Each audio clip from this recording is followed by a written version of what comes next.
සුබ දවසක් වේවා සියලු දෙනාට. ඉතින් ඔයාලා හැම කෙනෙක්ම පිළිගන්නවා මගේ YouTube channel එකට. ඉතින් මේ වීඩියෝ එක බලන ඔයාලා හැම කෙනෙක්ම දන්නවා දැන් මම කොහාටද මේ යන්න හදන්නේ කියලා. ඉතින් මම දැන් මේ යන්න හදන්නේ මම ගිය travel කරපු රටවල් වලින් 6 වෙනි රටට. දැන් මම මේ ගමන යන්න බලාපොරොත්තු වෙන්නේ Turkish Airways එකෙන්. ඉතින් මගේ ෆ්ලයිට් එක තියෙන්නේ 7:40ට. මම පැය 3කට කලින් යන්න සූදානම් වුණත් ටිකට් දාගත්තු ඒජන්සියෙන් කිව්වා නෑ පැය 4කට කලින් යන්න කියලා. ඉතින් පැය 4කට කලින් ගියත් අන්තිමේදී පැය 3කට පස්සේ තමයි මේ සුපුරුදු පරිදි ලගේජ් ටික අපිට තියාගන්න අවස්ථාව හම්බුනේ. ඉතින් කොහොම හරි ඔන්න ටිකට් කවුන්ටරයට ගිහිල්ලා බොඩින් පාස් එකත් අරගෙන මම දැන් ගියා ගේට් එකට. ඔන්න යාළුවනේ දැන් මෙතෙන්ට ආවට පස්සේ මේ අපි ඉන්නේ වේටින් රූම් එකේ. මේ වේටින් රූම් එකට ආවට කියන්නේ මෙතනින් එහාට ඉතින් ෆ්ලයිට් එකට යන්න තමයි තියෙන්නේ. මේ ඉතින් මෙතන ඉන්නකොට පොඩ්ඩක් මීදුමත් හොඳටම වැඩි එදා. ඉතින් කිසිම ෆ්ලයිට් එකක් ලෑන්ඩ් වෙන්නේ මෙතනින් ඩිපාචර් වෙන්නේවත් දැක්කේ නැහැ. ඒ වගේම තමයි සාමාන්‍යයෙන් වේටින් රූම් එකේ එනකොට අනිවාර්යෙන් ෆ්ලයිට් එක ඉතින් මෙතන ගහලා තියෙනවා අපේ queue එකේ. හැබැයි එදා ෆ්ලයිට් එක තිබුණේ නැහැ.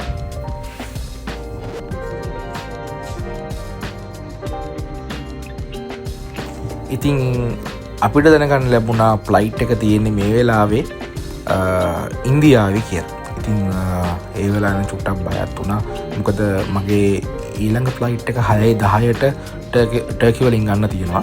ඉතින් ඒ හින්දා චුට්ටක් බයෙන් හිටියේ. මේ නමුත් ඉතින් හැමදේම වෙන්නේ හොඳටනේ කියලා පොඩ්ඩක් ඉතින් බලාගෙන හිටියා.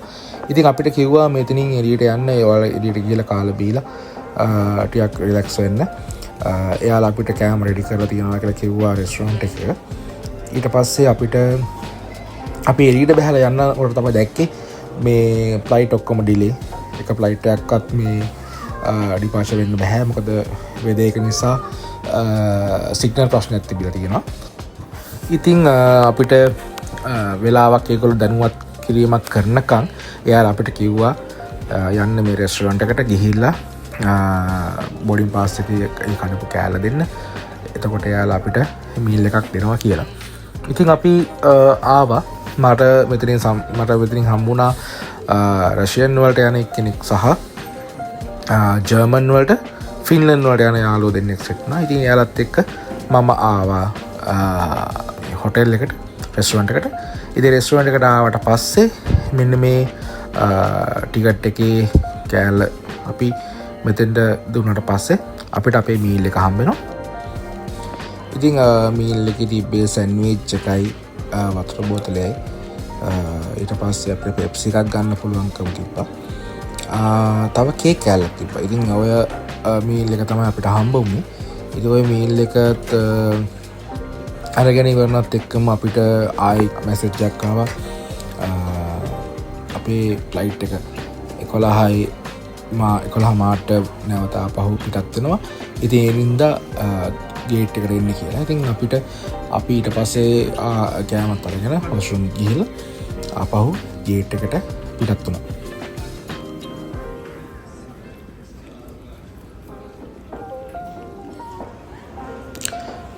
සෑහෙන වෙලාවකට පස්සේ ඉතින් ඔන්න අපි සූදානම් අපේ ගමනාන්තය බවලා පිටත් වෙන්න. ඉතින් පැය 3ක් විතර 3:00ක් විතර සම්පූර්ණ ඩිලේ කාලයක් තිබ්බා. නමුත් ඊට පස්සේ ඩිලේ කාලය අවසන්.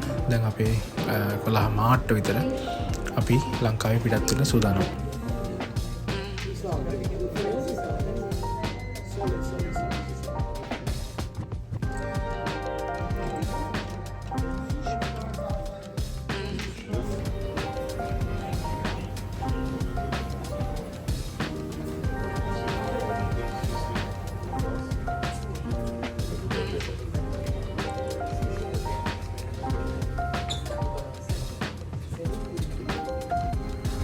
ඇතර මේ ගමන කිව්වොත් මේ ගමන සංචාරයක්ම නෙමෙයි.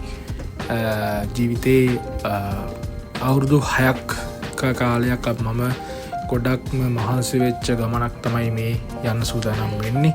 ඉතින් අලුත් පරිච්ඡේදයක් පටන් ගන්න තමයි මේ ආරම්භ වෙන්න යන්නේ. ඉතින් ඒ වගේම සෑහෙන සතුටකින් තමයි මේ ගමන පිටත් වෙන්නේ. සෑහෙන බලාපොරොත්තු සහ සෑහෙන කැමැත්තකින් ආශාවකින් තමයි මේ ගමන පිටත් වෙන්න යන්නේ. ඉතින් පොඩ්ඩක් බය වුණා. ඉතින් පළවෙනි දවසම යන්න හදන පළවෙනි දවසම මේ වගේ ගැටලුවක් මතුවුණා. පොඩ්ඩක් ඉතින් බයත් වුණා. නමුත් ඉතින් දෙවියන් වහන්සේ කරුණාවෙන් මේ ගමන යන්න ලැබෙන බව විශ්වාසයෙන් තමයි ඉතින් මේ යන්නේ. ඉතින් ඔන්න අපි මේ විදිහට තමයි අපේ ගුවන් යානාවට ඇතුළු වුණේ.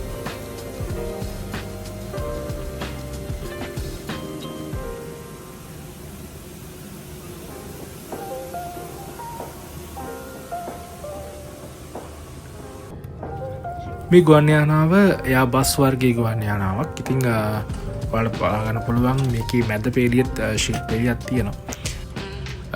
වැදගත්ම කාරණාව තමයි මම මේ වර්ගයේ ගුවන් යානාවක් කියන්නේ ටර්කිෂ් එයාර්වේස් එකක් තෝරගත්තේ පළවෙනි වතාවට. මීට කලින් මම ගිහින් තියෙන්නේ එමිරේට්ස්, ෆ්ලයි ඩුබයි, ඉන්ඩිගෝ, ඒ වගේම ෆ්ලයි ඩුබයි, ෆිට්ස් එයා විශේෂයෙන් ඒ වගේ ෆ්ලයිට් වල තමයි මම ගිහින් තියෙන්නේ. හැබැයි මේක මගේ පළවෙනි ටර්කිෂ් එයාර්වේස් අත්දැකීම.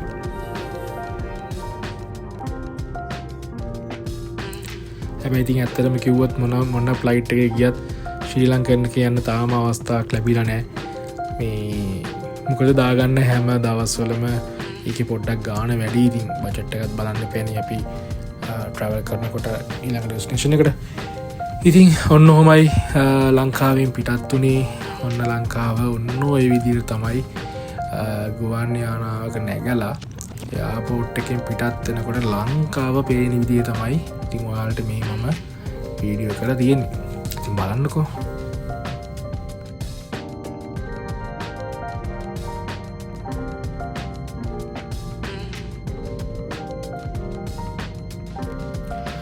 ඉතින් guys ඔන්න සෑහෙන වෙලාවකට පස්සේ පැය කිහිපයකට පස්සේ ඔන්න අපි ටර්කි වලට ළඟා වුණා. ඉතින් ටර්කි අපිට පේන විදිය තමයි මේ උඩින් ඔයාලට පෙන්වන්නේ.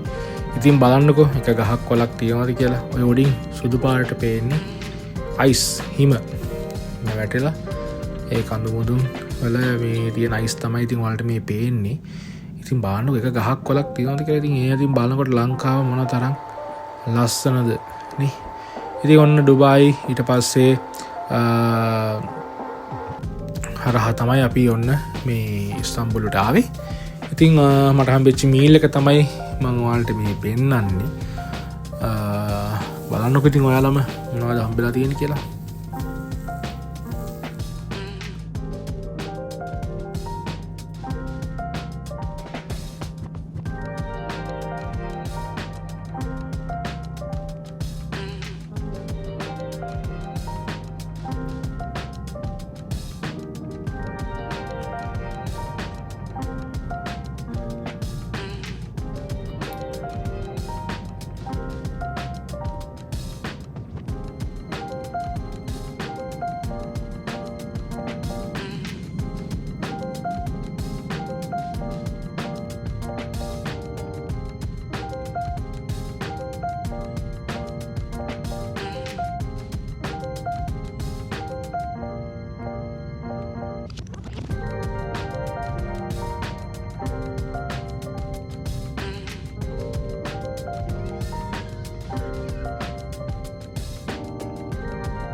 ඉතින් යාළුවනේ ඔන්න ඔහොමයි මේ ගමන ඉතින් අපි ආවේ.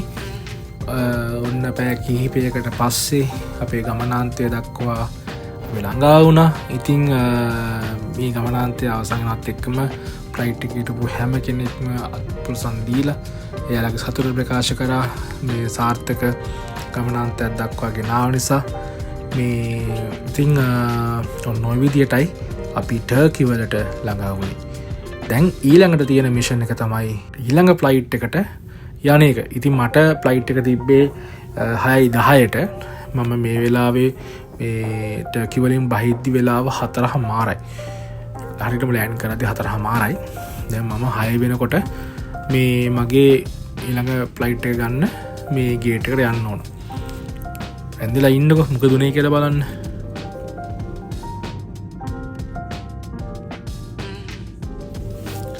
යාළුවනේ මේ කොටසට නම් ඇත්තටම ඔයාලට ගොඩක් වැදගත් වෙයි. යුරෝපයට එහෙම නැත්නම් USA වගේ යනවනම් මේ ටර්කි හරහා යනවනම් ඔයාලට වැදගත් වෙන කොටසක් තමයි මේ කියන්නේ යන්නේ. අපි හිතනවට වඩා ඇත්තට මේ එයාපෝට් එක විශාලයි. ඉතින් මගේ ඉස්සරහින් යන මේ යාළුවාගේත් ෆ්ලයිට් එක මිස් වෙලා තියෙන මේ වෙලාවේ. ඉතින් සමහරවිට එයා හොටෙල් එකට යන කතාවත් කිව්වා. ඇත්තටම මොනවා වුණා දන්නේ නැහැ. මොකද ඇත්තටම කාර්යබහුලයි. අපි දැන් උතෙන්ට එනකොට 5:10 නැත්තම් 5 කාලට විතර ඇති. හරි 5 කාලට විතර ඇති. මේ ලෑන්ඩ් වෙලා මේ ගේට් එකෙන් උතනින් ඇවිල්ලා මේ ඔය ඒරියා එකට එනකොට ඊට පස්සේ මේ උතන ඉඳගෙන මේ උතන නිලධාරීන් වගේක් ඉඳගෙන කට්ටියව මේ ඊළඟ ෆ්ලයිට් වලට යන කට්ටියව සූදානම් කරා.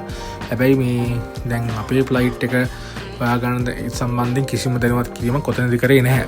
ඉතින් ඊට පස්සේ දැන් අපිට කලින් බෝඩින් පාස් එක දීලා තියෙනවානේ. මේ ෆ්ලයිට් එක මිස් වෙච්ච කට්ටිය තමයි ඔතනින් සපෝට් එක කරන්නේ. ෆ්ලයිට් මිස් වෙලා නැත්තම් ඒ කියන්නේ ඊළඟ ෆ්ලයිට් එක අපිට ටයිම් තියෙනවා නම් ඔතනින් කිසිම සපෝට් එකක් දුන්නේ නැහැ, දෙන්නෙත් නැහැ. අපි ඊළඟ ෆ්ලයිට් එක තියෙන තැන ගේට් එක හොයාගෙන අපි යන්න ඕන. ඉතින් මගේ ගේට් එක තිබ්බේ F ගේට් එක. F ගේට් එකේ 5A කියන සෙක්ෂන් එක තමයි මගේ තිබ්බේ. ඉතින් මේ දැන් ඔය පටන් ගන්න ඔතනින් තමයි ගමන පටන් ගන්න. මෙතන ඉඳන් F ගේට් එකට යන්න කිලෝමීටර් 3ක් 4ක් තියෙනවා කියලා කියනවා. ඇත්තට මේ දුරක් අපි ගියා. මේ අපි කියන්නේ මම ගියා. ඉතින් මේ ඒක මෙසේ දුරක් නෙමෙයි. ඇත්තටම මේ මම දිව්වා මේ ඔයාලට වීඩියෝ කරන්න මේ දාන්න ඕනේ හින්දා ඩියුටි ෆ්‍රී එකේ එයාපෝට් එක ඇතුලේ වීඩියෝ කරන්න ඕන දාන්න ඕන හන්ද විතරක් මම මෙතන මේ පොඩ්ඩක් හිමින් ගිහිලා තමයි මේ ඔයාලට වීඩියෝ කරන්නේ. ඇත්තටම මෙතන මාර විදියට ක්‍රවුඩ් එකක්. ඒ වගේම තමයි අහන්න කෙනෙක් නැහැ. කවුරුත් කියන්නෙත් නැහැ. කිසිම කෙනෙක් කියන්නෙත් නැහැ. තොරතුරක් හයිඩ් දෙන්නෙත් නැහැ.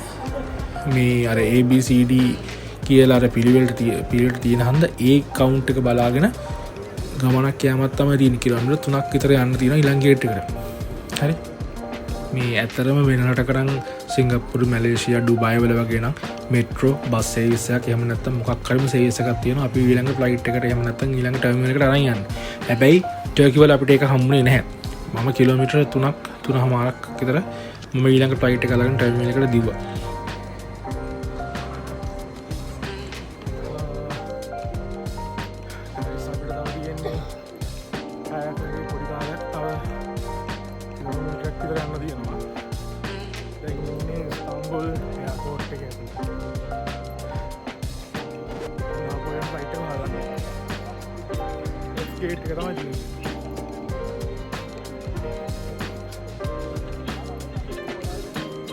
දැක්කනේ මේක ගේට් ගත්තමත් ABCD කියලා තියෙනවා. A ඇතුලේ තව ගේට් තියෙනවා. 1 2 3 4 5 6 කියලා. ඒ කියන්නේ මේක මහා ඒ කියන්නේ හිතා ගන්න බැරි තරම් විශාලයි. ඉතින් ඒ හින්දා මේ නොදන්නම කෙනෙක් ගියොත් නම් පොඩ්ඩක් ඇත්තටම ඉතින් අතරමං තමයි.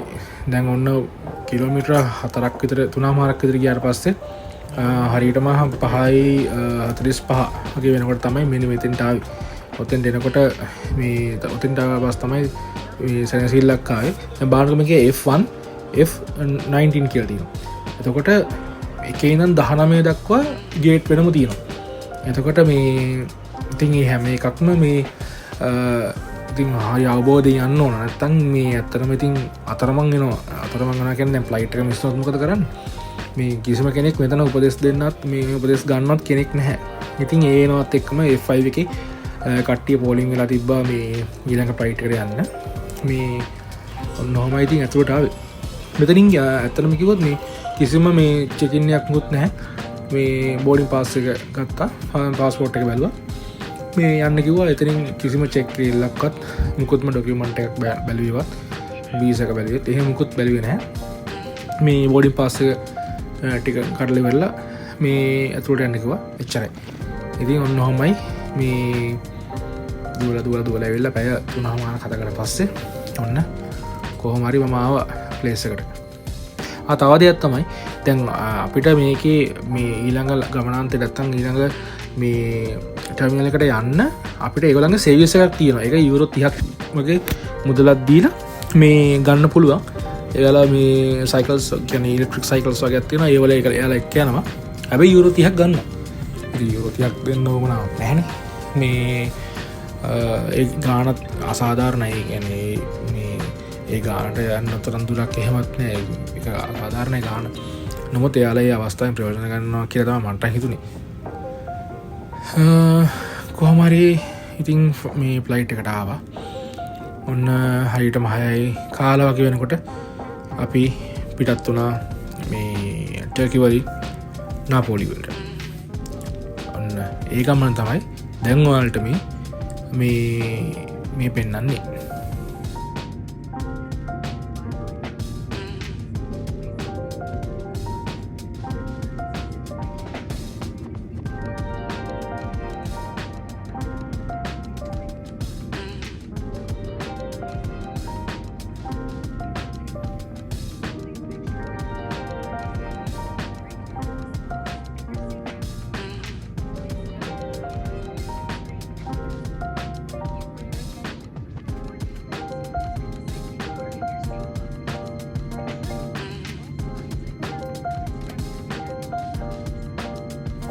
ඇතරම ගයිස් මමනං ඇත්තරම විශ්වාස කරේ නැහැ මට මේ ටර්කී වලින් නාපෝලියට තියෙන ෆ්ලයිට් එක අල්ලගන්න පුළුවන්ගේ කියලා ඇත්තට මම විශ්වාස කරේ නැහැ.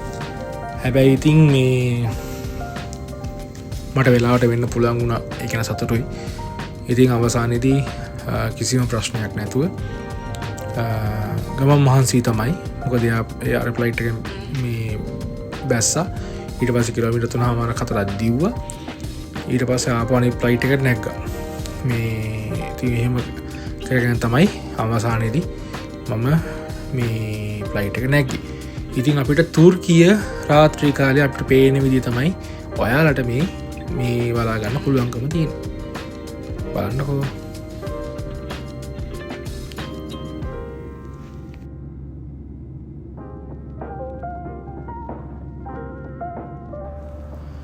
ඔන්න ෆ්ලයිට් එකකට පස්සේ ටික වෙලාවකින් මට ඔන්න මීල් එක හම්බුණා. මගේ ටර්කිෂ් එයාර්වේස් එකේ දෙවෙනි මීල් එක තමයි මේ ඔයාලට පෙන්නන්නේ. ඉතින් බලන්නකෝ මේකේ මොනවද තියෙන්නේ කියලා.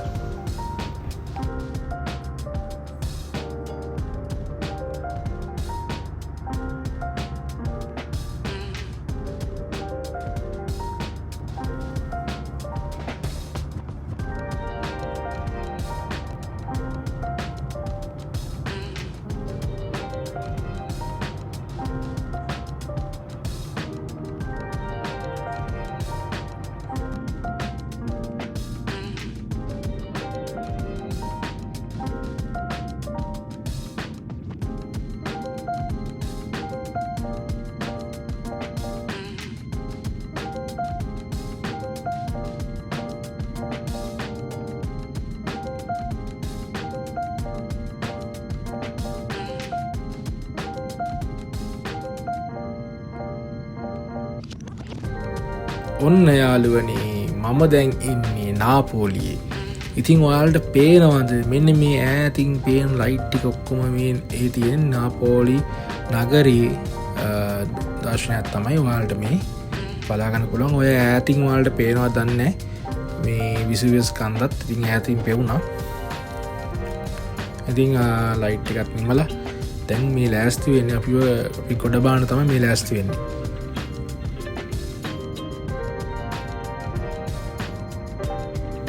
ඔන්න ඉතින් යාළුවනේ අවසානයේදී අවුරුදු ගානක් තිස්සේ බලාගෙන හිටපු පෙරුම් පුරපු කට්ටකාපු රටට ඇතුල් වෙන්න අවස්ථාව හම්බුණා.